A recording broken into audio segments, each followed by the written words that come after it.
नमस्कार, welcome back to my YouTube channel. उम्मीद करता हूं आपकी तैयारी जबरदस्त चल रही होगी। बहुत ही महत्वपूर्ण जानकारी आप सभी कैंडिडेट के लिए रहने वाली है। हम यहां पर बात कर रहे हैं मध्य प्रदेश वर्ग 3 मेंस का जो आप लोगों ने एग्जाम दिया था, फाइनली इसका रिजल्ट घोषित होने जा रहा है। रिजल्ट आप लोग का कब जारी किया जाएगा, एक एक जानकारी समझना आपके लिए बहुत ही इंपॉर्टेंट है। अगर आप हमारे चैनल पर पहली बार विजिट किए हैं तो प्लीज चैनल को सब्सक्राइब कर लें। कोई भी इन्फॉर्मेशन आए विद इन सेकेंड उसका इन्फॉर्मेशन आप सभी कैंडिडेट के पास पहुंच पाए।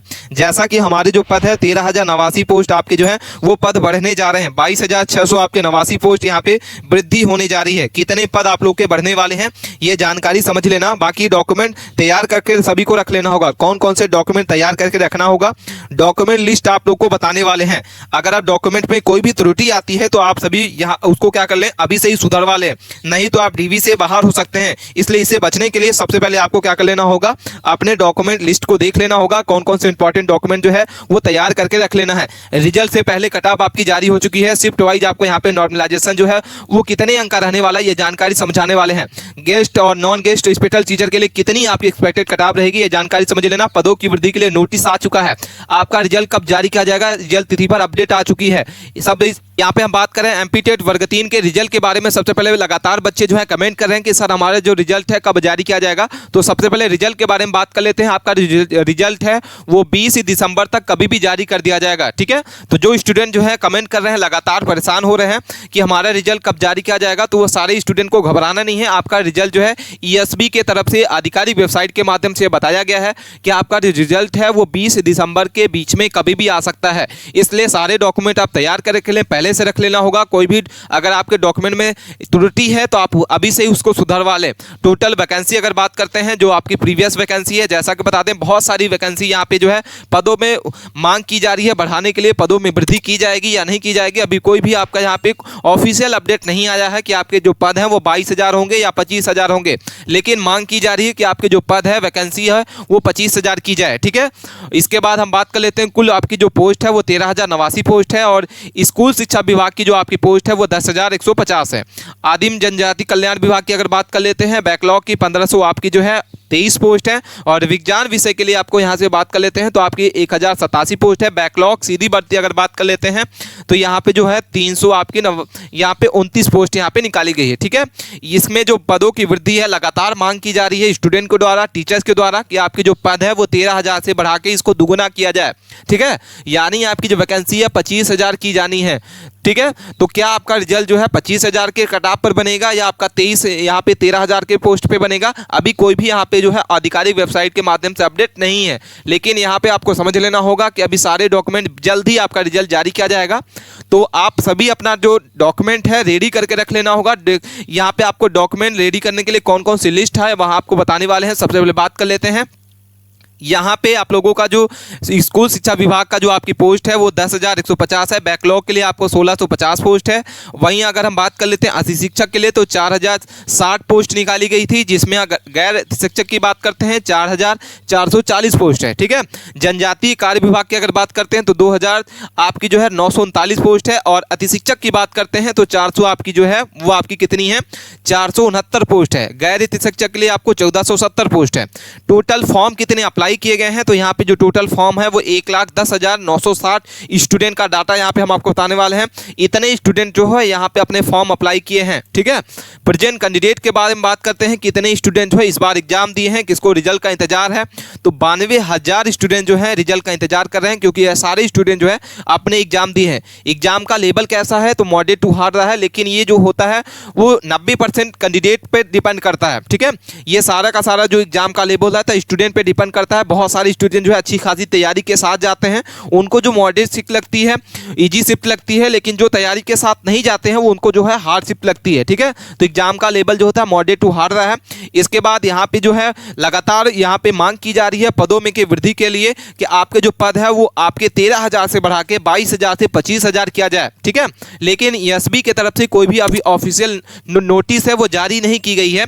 क्या यहाँ पे जो है आपके पद बढ़ने वाले हैं या नहीं बढ़ेंगे, आप कमेंट के माध्यम से जरूर बताइएगा।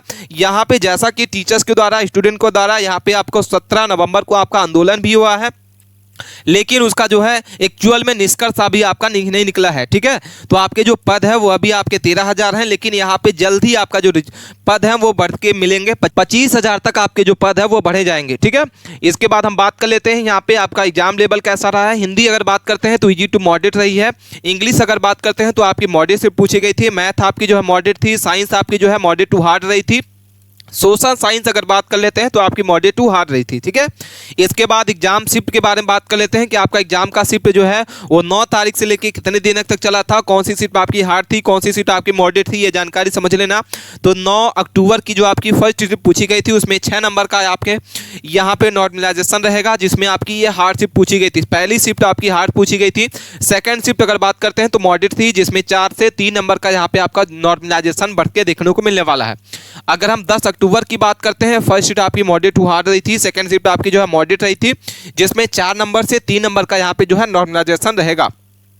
11 अक्टूबर की बात करते हैं, फर्स्ट शिफ्ट आपकी मॉडरेट थी, जिसमें 3 आपका जो है नंबर जो है वो नॉर्मलाइजेशन रहेगा। अगर हम सेकंड शिफ्ट की बात करते हैं 11 अक्टूबर की, तो मॉडरेट टू हार्ड रहा है, इसमें 4 नंबर का यहाँ पे आपका जो है नॉर्मलाइजेशन रहेगा। 12 अक्टूबर की फर्स्ट शिफ्ट पर अगर बात करते हैं, मॉडरेट टू हार्ड रही है, इसमें 4 नंबर का यहाँ पे आपका नॉर्मलाइजेशन रहेगा। और अगर हम सेकंड शिफ्ट बात करते हैं, मॉडरेट टू आपकी हार्ड रही थी और इसमें आपका जो नॉर्मलाइजेशन रहेगा वो आपका 5 नंबर का यहाँ पे आपका नॉर्मलाइजेशन रहने वाला है। अगर हम बात कर लेते हैं 13 अक्टूबर, तो फर्स्ट शिफ्ट आपकी मॉडरेट पूछी गई थी, जिसमें 3 नंबर का यहाँ पे मार्क्स बढ़ने वाला है। और सेकंड शिफ्ट अगर बात कर लेते हैं तो ये भी आपकी हार्ड पूछी गई थी, इसमें भी आपका 3 से 4 नंबर का नॉर्मलाइजेशन बढ़ के देखने को मिला। तो ये एग्जाम का शिफ्ट हमने आपको बता दिया कि कौन सी शिफ्ट आपकी मॉडरेट थी, कौन सी शिफ्ट आपकी मॉडरेट थी, कौन सी ईजी थी और कौन सी आपकी जो हार्ड पूछी गई थी। ठीक है, आप मुझे अपना कमेंट करके जरूर बताइएगा कि आपकी शिफ्ट जो एग्जाम हुआ है उसमें कौन सी शिफ्ट आपकी मॉडरेट थी। अब हम बात कर लेते हैं, बहुत सारे स्टूडेंट जो है वो यहाँ पे डॉक्यूमेंट के लिए मैसेज कर रहे थे कि सर मुझे यहाँ पे डॉक्यूमेंट लिस्ट बता दीजिए कि कौन कौन से डीवी लिस्ट चाहिए, कौन कौन से हम तैयार कर रख लें। तो ये जानकारी समझ लेना, चाहे तो आप इसको स्क्रीनशॉट ले लें और इसको सारे के सारे डॉक्यूमेंट को आप रेडी करके रख लें। सबसे पहले डॉक्यूमेंट तैयार रख लें। सबसे पहले आपके पास आवेदन होना चाहिए, रजिस्ट्रेशन फॉर्म जो आप लोगों का रजिस्ट्रेशन कराए थे वो आपका प्रिंट होना चाहिए।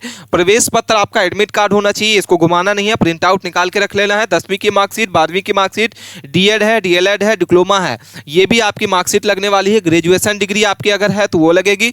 आधार कार्ड आपका लगने वाला है। पासपोर्ट साइज फोटो आपकी 8 लगने वाली है। और ध्यान रखना कि पासपोर्ट साइज फोटो जो है आपकी लेटेस्ट रहने वाली है। ठीक है, लेटेस्ट होनी चाहिए, 3 महीने से पुरानी नहीं रहनी चाहिए।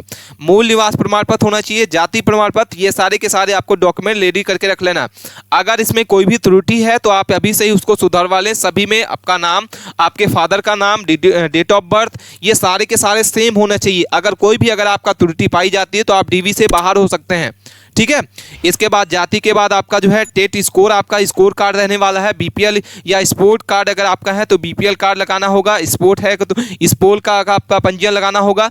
इसके बाद रोजगार पंजीयन रहेगा। सभी को यहाँ पे 3-3 सेट आपको यहाँ पे बना के रख लेना है। ठीक है, सभी के यहाँ पे जो 3 सेट का अनिवार्य है, 3 सेट आपको यहाँ पे लगने वाला है। ठीक है, इसके बाद बात कर लेते हैं कटऑफ के बारे में कि कौन कौन सी एक्सपेक्टेड कटऑफ जो है आपकी बनने वाली है। तो विशेष शिक्षक पद की अगर बात करते हैं 3200 पोस्ट है, जिसमें आपकी जनरल के लिए 50 से 52 नंबर है। ओबीसी की बात करते हैं 47 से 48 नंबर आपका यहाँ पे जो है वो एक्सपेक्टेड कटऑफ बन रहा है। ईडब्ल्यूएस की बात करते हैं 45 से 46 नंबर। अगर आपके इतने नंबर हैं आप बिल्कुल सेव है यहाँ पे। एससी की बात करते हैं 42 नंबर, एसटी के लिए आपको 40 नंबर। ये आपका जो है विशेष शिक्षक पद के लिए हमने आपको बताया।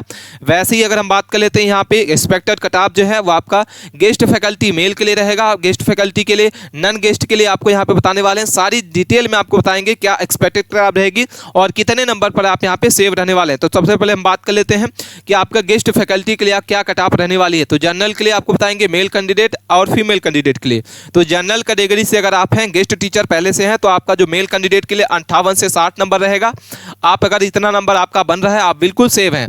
आप सारे के सारे डॉक्यूमेंट रेडी करके रखें। फीमेल कैंडिडेट के लिए 54 से 56 नंबर के बीच में अगर आपका है आप बिल्कुल सेव हैं। जैसा कि बता दो कि कटऑफ बनाने से पहले कुछ तथ्य होते हैं जिसको समझना आपके बहुत ही इंपॉर्टेंट होता है। ऐसी कटऑफ आपकी नहीं बनती है। पुराने आंकड़े को उसके बाद साथ आपके टोटल फॉर्म कितने भरे गए हैं, ये सभी के तथ्य के आधार पर जो है कट ऑफ बनाई जाती है। ठीक है, ओबीसी की बात करते हैं 55 से 57 नंबर मेल कैंडिडेट और आपका जो है 52 से 53 नंबर आपका फीमेल कैंडिडेट। ईडब्ल्यूएस की बात करते हैं 52 से आपका 55 नंबर मेल कैंडिडेट, 50 से 51 नंबर आपका फीमेल कैंडिडेट। एसटी की बात करते हैं 45 से 47 नंबर है, 42 से 43 नंबर आपका फीमेल कैंडिडेट। एसटी के लिए आपको 41 से आपका 42 नंबर मेल कैंडिडेट, 40 प्लस आपका फीमेल कैंडिडेट। अगर आपका इतना नंबर बन रहा है आप बिल्कुल सेव हैं। यहाँ पे आप सभी के सभी डॉक्यूमेंट अपने रेडी करके रखें। जैसे ही आपका रिजल्ट जारी किया जाएगा 20 नवंबर तक आपको तुरंत आपको क्या किया जाएगा, बुलाया जाएगा डॉक्यूमेंट वेरिफिकेशन के लिए। इसके बाद नन गेस्ट की अगर बात करते हैं, नन गेस्ट के लिए आपको जनरल के लिए आपको 64 से 66 नंबर, ओबीसी के लिए आपको 62 से 63 नंबर, ईडब्ल्यूएस की बात करते हैं 60 से 61 नंबर है, एससी के लिए आपको 50 से 53 नंबर और एसटी के लिए अगर बात करते हैं 44 से आपका 47 के बीच में। फीमेल कैंडिडेट -3 आपको क्या कर लेना है, -3 कर लेना है, आपका जो है कट ऑफ निकल के आ जाएगा। कोई भी जानकारी आपको नहीं समझ में आई है आप मुझे कमेंट करके जरूर बता सकते हैं। मिलते हैं नए टॉपिक के साथ नए वीडियो में, तब तक के लिए बने रहें। धन्यवाद।